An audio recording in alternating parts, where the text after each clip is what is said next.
नमस्कार. मी शिवाजी काळभोर, पत्रकार, सातारा. यशवंत महाराष्ट्र यूट्यूब चॅनलमध्ये आपलं स्वागत आहे.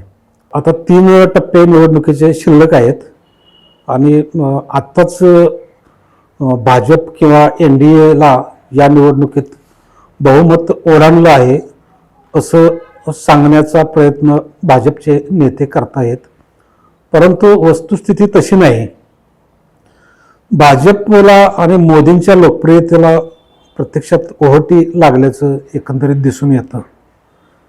त्याची कारणं सांगायची म्हटलं तर बरीच कारणं आहेत, परंतु त्याचे काही संकेत मिळालेत. ते संकेत असे सांगता येतील. त्यातलं पहिलं एक जे दिल्लीतलं म्हणण्यापेक्षा संपूर्ण भारतातले जे पत्रकार आहेत त्यातले 90% पत्रकार या सरकारच्या किंवा मोदी भाजप NDAच्या विरोधात आहेत आणि त्या पद्धतीचं लिखाण किंवा त्या पद्धतीची चर्चा करताना ते आढळून येतात. याला फक्त अपवाद दिल्लीच्या त्यांच्या गोदी मीडियाच्या पाळीव पत्रकारांचा आहे.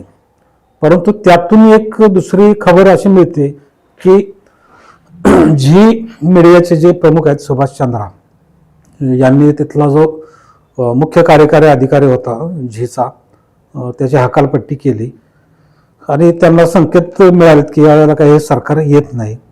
त्यामुळं त्यांनी त्या पद्धतीने निर्णय घेतले आणि भाजपच्या विरोधात इंडिया आघाडी जी आहे तिला झुकतं माप द्यायला सुरुवात केली. बाकीचे जे चॅनल्स आहेत आज तक किंवा ABP न्यूज वगैरे या चॅनलनी जे ह्याच्या अगोदर सर्वे वगैरे सांगत होते ते दाखवत होते आणि प्रत्येक वेळेला ते जास्तीत जास्त जागा भाजपला कशा मिळतील वगैरे सांगत होते.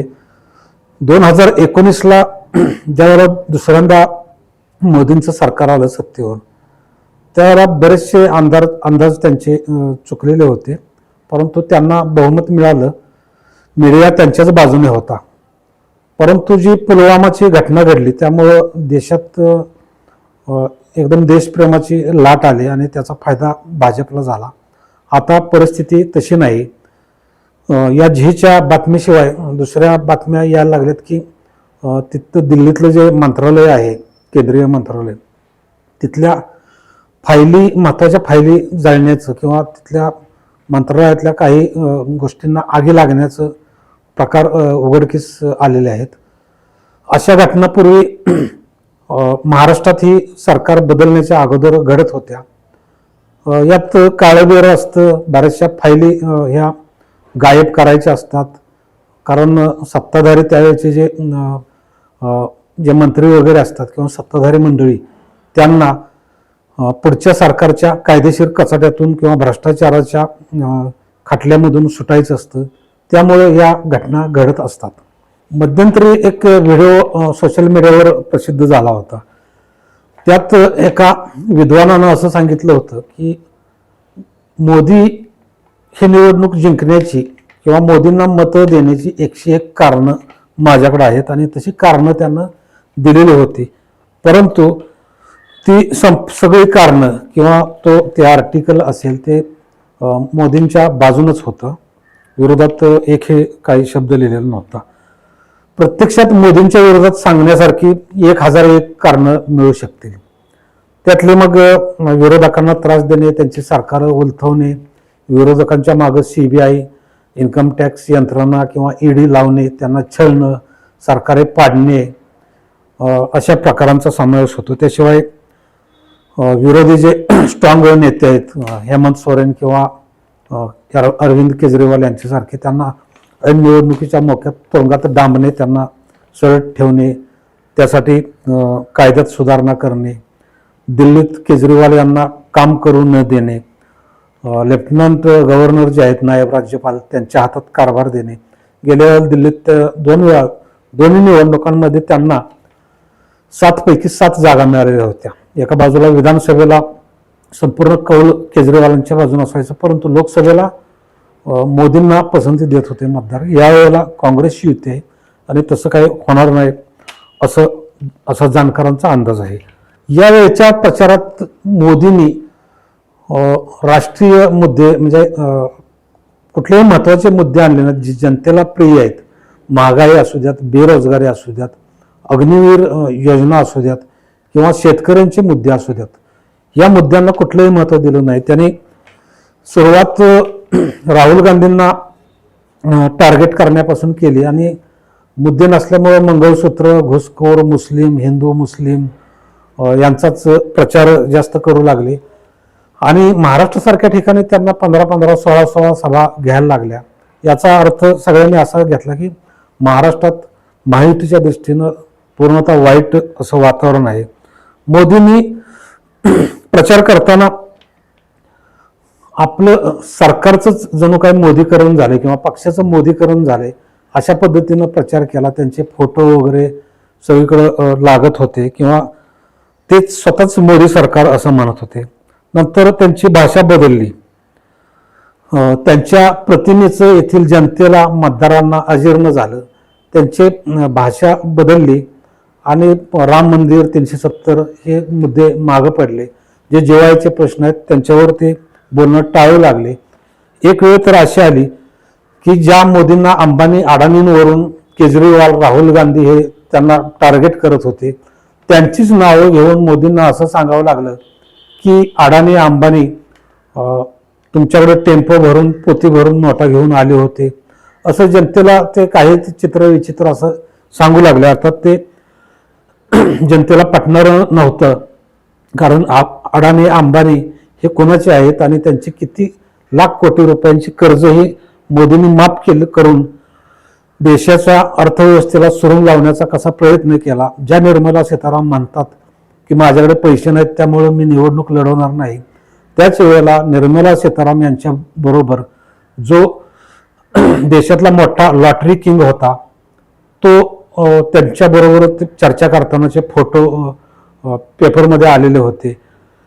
तो लॉटरी किंग ज्यानं इलेक्ट्रॉल बॉन्डमध्ये भाजपला सर्वाधिक देणगी दिली, अशा देशाच्या अर्थमंत्री निर्मला सीतारामन म्हणतात की माझ्याकडे निवडणूक लढवायला पैसे नाहीत आणि त्यांचे पती हे ह्या सरकारची मापं काढतात, यांच्या चुकांवर बोट ठेवतात.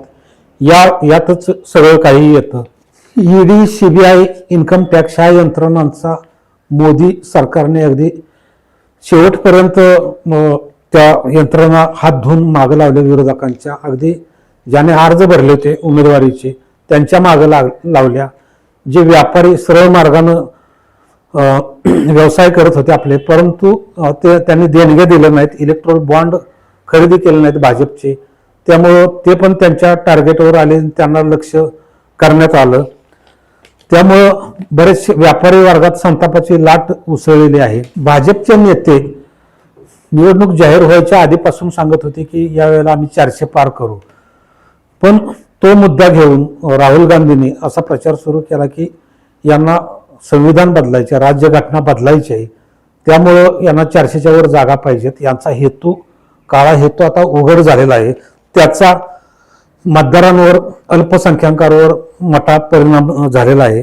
अशातच जे 400 जागा येत असताना यांना जे विरोधी पक्षातले भ्रष्ट नेते होते, ज्यांच्या मागे ईडी, सीबीआय लागलेली होती, त्यांना पक्षात प्रवेश का द्यावा लागला आणि वॉशिंग मशीनमध्ये टाकून त्यांना त्यांचं शुद्धीकरण करून घेण्यात आलं. हा मुद्दा प्रचारात राहुल गांधी यांनी मोठ्या प्रमाणात मांडला. त्याच्यानंतर महागाईने कंबरतोड महागाई झालेलीच आहे. सगळीकडे जीएसटी दुधावर, दह्यावर सुद्धा लागलेला आहे. बेरोजगारी, मोदी जरी म्हणत असतील 2 कोटी लोकांना रोजगार देणार, हे प्रत्येक पंचवार्षिकचं त्यांचं आश्वासन आहे, परंतु तेवढ्या नोकऱ्या मिळत नाहीत. शेतकरी ह्या FRP वगैरे मिळत नाही, पिकांना मालाला चांगली किंमत मिळत नाही, शेती परवडत नाही. त्यामुळे पंजाबमध्ये, दिल्लीमध्ये आंदोलनं करतात, त्यांची आंदोलनं चिरडली जात आहेत. त्यांचे जे मंत्री आहेत अजय मिश्रा म्हणून, त्यांच्या मुलानं तिथं शेतकऱ्यांच्या अंगावर गाड्या घालून 4-5 शेतकरी तिथं चिरडून ठार मारले. ब्रजभूषण सारखे लैंगिक अत्याचारात अडकलेले त्यांचे मंत्री आहेत, त्यांच्याच मुलाला परत तिथं उमेदवारी देण्याचे प्रताप करण्यात आले. केजरीवालला तुरुंगात टाकण्यामुळे त्यांना जास्त सहानुभूती मिळाली, विशेषतः दिल्ली पंजाबमध्ये. परंतु त्यापेक्षा जास्त सर्वोच्च न्यायालयाच्या आदेशानंतर त्यांना बाहेर सुटल्यानंतर त्यांनी जो बॉम्बगोळा टाकला मोदी सरकारवरती, त्याचा जास्त परिणाम होणार. कारण त्यांनी जे मुद्दे उपस्थित केले की वसुंधरा राजे ज्या मुख्यमंत्री राजस्थानच्या होणार होत्या त्यांना त्यांच्याकडे केलेलं दुर्लक्ष, त्याच्यानंतर रमन सिंग माजी मुख्यमंत्री, शिवराज सिंग चौहान मध्य प्रदेशचे मुख्यमंत्री, सुमित्रा महाजन यांना संपवण्यासाठी केलेले प्रयत्न, त्याच्यानंतर मोदींची 75 वर्ष पुढच्या वर्षी होणार आहेत सप्टेंबरमध्ये, तर ते रिटायर होणार आहेत का? आडवाणी आणि मुरली मनोहर जोशींना ज्या पद्धतीनं त्यांनी जबरदस्तीनं हा नवीन नियम आणून रिटायर केलं, आता अमित शहा सांगत आहेत की मोदी रिटायर होणार नाहीत, असं काही नियम नाही वगैरे. परंतु त्यावेळेच्या ध्वनिचित्रफिती आता पुढे यायला लागलेल्या आहेत. त्यामुळं अमित शहानी कितीही सांगितलं तरी याचा परिणाम मतदारांच्यावर किंवा भाजप अंतर्गत झालेला आहे. भाजपमधील अंतर्गत कुरबुरी ही हळूहळू बाहेर यायला लागल्या आहेत. त्याचप्रमाणे योगीजींचा जो मुद्दा सांगितलेला आहे की केजरीवालने सांगितलं की मोदी जे रिटायर होणार आहेत पुढच्या वर्षी ते अमित शहाकडे सूत्र देणार आहेत आणि अमित शहाना ते पंतप्रधान करणार आहेत, त्यांच्यासाठी मतं मागत आहेत. आणि उत्तर प्रदेशात योगीजींना जे संपवायचं राजकारण सुरू केलेलं आहे अमित शहानी किंवा मोदींनी, हा पण मुद्दा त्यांनी पुढे मांडला. याशिवाय राहुल गांधींनी जी प्रचारात आघाडी घेतली, त्यांनी भारत जोडो यात्रा काढली, त्याचाही त्यांना फायदा मिळाला, त्यांची लोकप्रियता मोठ्या प्रमाणात वाढली. महाराष्ट्रात उद्धव ठाकरे, शरद पवार यांना चांगली सहानुभूती मिळाली आणि महाराष्ट्रातल्या या मतदानाचे किंवा इथल्या राजकीय उलथापालथींचे परिणाम किंवा पडसाद बाकीच्या राज्यांमध्ये उठणं साहजिकच होतं. त्यामुळं तिथंही कर्नाटकमध्येही तोच परिणाम झालेला आहे. कर्नाटकमधील प्रज्वल गौडा या प्रकरणानं, जे महिलांशी लैंगिक अत्याचाराशी निगडीत प्रकरण आहे, तो अजून जर्मनीतून आलेला नाही आणि भाजपनं त्याला पाठिंबा दिलेला होता का त्या जनता दल पक्षाशी युती केलेली होती. त्यामुळे हे प्रकरण कर्नाटकमध्ये अंगलट येण्याची शक्यता आहे. दिल्लीचे मुख्यमंत्री अरविंद केजरीवाल यांनी दिल्लीत जी काही कामं केली आहेत, विशेषतः आरोग्य, वीज आणि शिक्षणाच्या बाबतीत, त्यांनी इंडिया आघाडीच्या मार्फत तसे यांचे जाहीरनामे वेगवेगळ्या पद्धतीनं म्हणजे वेगवेगळे प्रसिद्ध झालेले आहेत. परंतु अरविंद केजरीवाल यांनी आपमार्फत त्यांचा जाहीरनामा प्रकाशित केला आहे. त्यात 24 तास वीज देण्याविषयीचं आश्वासन दिलेलं आहे आणि त्यांनी पंजाब दिल्लीचा दाखला दिलेला आहे. याशिवाय आरोग्य, पाणी आणि शिक्षण या बाबतीत त्यांनी जी आश्वासनं दिलेली आहेत ती 4 तारखेनंतर समजा सरकार बदललं तर ते पूर्ण करतील, कारण ते सरकारमध्ये सहभागी होणार आहे. त्यामुळे ते पूर्ण करतील असं मतदारांना वाटणं साहजिकच आहे. त्यामुळं त्याचा एक परिणाम होईल. याशिवाय पश्चिम बंगालमधून ममता बॅनर्जी असोत किंवा लालू प्रसाद यादव बिहारमधून, यांचाही मोठा प्रभाव पडत आहे. ओडिसामध्ये बिजू जनता दलात जे बिजू पटनाईक आहेत यांचाही तिथं परत एकदा मोठा प्रभाव पडून तिथं चांगल्या जागा मिळण्याची शक्यता आहे. दक्षिण भारतामध्ये भाजपने जी फिल्डिंग लावलेली आहे आणि जो होरा ठेवलेला आहे तो यशस्वी होताना दिसत नाही. केरळ, तामिळनाडूमध्ये त्यांना 0 जागा दाखवत आहेत. गुजरातमध्ये त्यांच्या 3-4 जागा जातील. मध्य प्रदेश, राजस्थानमध्येही फरक पडणार आहे. जे ईशान्येकडील राज्य आहेत तिथंही भाजपला अपेक्षित असं यश मिळणार नाही. त्यामुळं मतदानाच्या राहिलेल्या टप्प्यांमध्ये भाजपला माघारच घ्यावी लागेल असं दिसतंय. त्यांचा प्रचाराचा वेग आणखीन थांबावेल आणि त्यांचीच लोक काही दिवसात उघड आम्ही काटावर बहुमत घेऊ असं बोलायला लागतील अशी चिन्ह दिसत आहेत. तुम्हाला काय वाटतं या बदललेल्या वातावरणाबद्दल? याबद्दल आम्हाला कॉमेंट करून सांगा. आमचं चॅनल लाईक आणि सबस्क्राईब करा. धन्यवाद.